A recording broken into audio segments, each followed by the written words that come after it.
করে বলবে।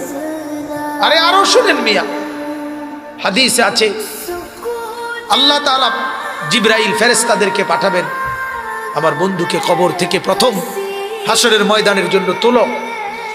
তখন জিবরাইল আলাইহিস সালাম, মিকাইল, ইসরাফিল, আজরাইল 4 ফেরেশতা মদিনার রওজায় নবীর কবরের সামনে আসবে।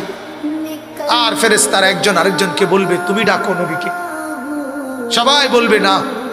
শেষ পর্যন্ত বলবে, জিবরাইল তোমার সাথে নবীর মহব্বত বেশি, তুমি বেশি আসছিলা গেছিলা দুনিয়াতে, তুমি ডাক দাও, আমরা সাহসে কুলায় না। জিবরাইল তখন ডাক দিবি, ইয়া রাসূলুল্লাহ আপনি ওঠেন, হাসরের ময়দানের জন্য আপনি দাঁড়ান। আল্লাহর কসম বাপ কসম, হাদিসে আছে নবীজি সাল্লাল্লাহু আলাইহি সাল্লাম বলেন, আমার উম্মত আমি নবী তখন এই কবর থেকে উঠেই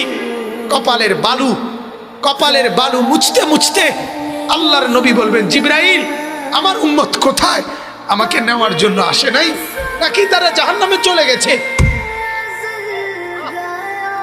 জিবরাইল তখন চোখের পানি ফেলে বলবেন, না ইয়া রাসূলুল্লাহ, এখনো কেউ কবর থেকে উঠে নাই, কাউকে আল্লাহ এখনো উঠায় নাই, আপনি উঠলে এরপরে সবাই উঠবে। উঠেই নবী বলছে,